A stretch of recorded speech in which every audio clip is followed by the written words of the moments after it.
Greetings, YouTube. I don't know how many of you folks had teenage jobs. I never had a regular teenage job, mostly because I was a fairly privileged middle-class kid. I did a few odd jobs when I was a teenager. For example, my mother worked in the office, I think is a capacity as an accountant, I believe, for a company that made string and twine. And they hired me to come in on the weekend and sweep the floors alone in an industrial factory as a minor. That violated a lot of labor laws and safety standards in retrospect. But I'm here. I have all my digits, so I didn't kill myself. And by the way, sweeping string trimmings off of a wooden floor sucks because it was an old mill building. That company is no longer extant, I don't believe.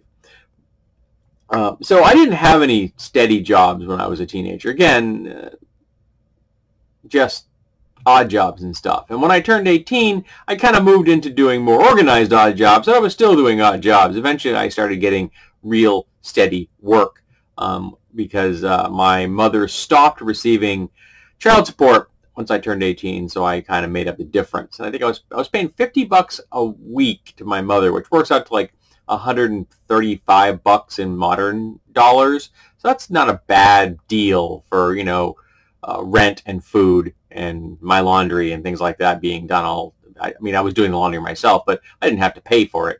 So yeah, so it wasn't a bad deal. Eventually, I did move away from home with my first roommate. So I didn't really ever experience the true concept of child labor. In fact, most people in America don't really experience child labor, not in the classical sense of child labor. My grandfather and my great-grandfather, they did. My grandfather worked in coal mines as a kid, which was an incredibly, unbelievably dangerous job to have as a child. Well, ever being a coal miner is just dangerous, but being a child in a coal mine, that's even worse. And his father had worked in the coal mines from childhood as well, and he died from black lung. But as an adult, he grew up, had family, and then eventually he died of black lung. He was dead before I was ever born. I did get to meet my great-grandmother, and I have vague memories of her, heavily influenced by the pictures I've seen of the two of us together, of course. But one of the things that Americans don't think about is that we benefit from child labor all the time. I'm absolutely guaranteed that this sweatshirt and the rest of the clothing I'm wearing, and probably in some capacity, was impacted by child labor, by the materials that went into it, the construction thereof. So I would be really shocked if the garments I'm wearing, well, not the socks, they're American made, Darn Tough out of Vermont, excellent sock. And I would be shocked if I were not wearing, and I'm not surrounded by items in my home that were produced, or at least elements of them were added to the process by child labor. And one of the things that's always bugged me is that there are folks that are hardcore capitalists, real neoliberal, laissez-faire capitalists. Get rid of all the guidelines, get rid of all the safety standards, get rid of all the labor laws, get rid of all the environmental protections. You know, the really, really hardcore libertarians out there who would very gladly recreate an environment where child labor was required. Because, remember, we have minimum wage laws in America, which are pathetic. Don't get me wrong. Because someone decided you can't pay people less than this. Unless, of course, you worked in hospitality as like a server or a wait staff. Then we can pay you less than that because we expect you to make it up in tips. No, everybody should make a living wage. Everyone. And in America, if the minimum wage had kept track with inflation, it'd be about $22 an hour right now, which is what it should be. Minimum wage should be $22 an hour, and that's a living wage. And the fact that it isn't is criminal. But there are people out there who would very gladly completely remove minimum wage laws because they want a system that lets capital, lets the profiteers exploit us even more efficiently, because they have this delusion that under such a system, they themselves would become the capitalists at the top. Not understanding that the people who are currently the capitalists at the top, if you wiped everything out and you made some kind of libertarian utopia, those people would still be the capitalists at the top because they currently have all the capital. Latest report I read just yesterday said that the billionaires of the planet, and there's not that many of them, currently control something like $10 trillion of assets. That's with a T. Okay? Those people would still be in charge. The libertarian foot soldiers that are voting to do away with all the protections that people bled and died to produce think that they would just magically become the capitalists at the top of the system, as opposed to the meat being shoved into the grinder, which is what they would be.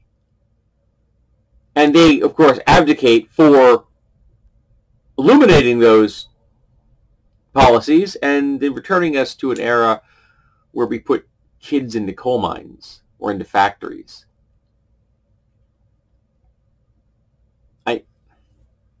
I have a hard time understanding that. I really do. Because to put yourself in that position requires some deep levels of delusion and an utter lack of sympathy and empathy and compassion for your fellow human being. You have to think that other people don't exist. They don't matter.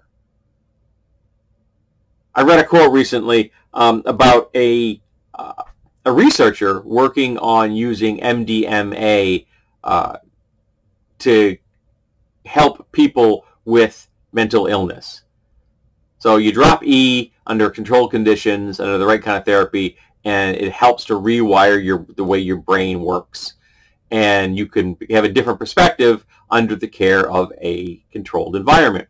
Not just dropping it at a club, folks, but yeah, as a therapeutic tool. Acid has been used the same way. LSD has been used the same way. Cary Grant was a big advocate of using LSD. He said it changed his life for the better. I have no reason to disagree. Maybe it did. But under the controlled environment of an MDMA program, one of the research subjects was a libertarian. And he stopped being a libertarian because under the influence of E, he suddenly came to realize that other people have emotions, that other people experience an emotional state, that they are not just props in your personal narrative with you at center stage and everyone else there playing their role to make you the main character. That they are in fact all the main characters in their own story. I'm my main character, you are your main character. And healthy people figure out that you can work cooperatively and you can do things together collaboratively to create something bigger and better than you can alone. I mean, the most basic concept is moving heavy objects. I mean, you can't lift a 1,000-pound object. You get 10 people, they can lift it. You get 100 people, it's even easier. You involve 10,000 people, it's trivial. Which is why I'm an advocate for universal health care, paid for by tax dollars. For that reason. That we collectively have a bargaining power and price control ability that individually we never will. But back to the original topic of child labor. That was something we got rid of for a reason, because it was an abomination.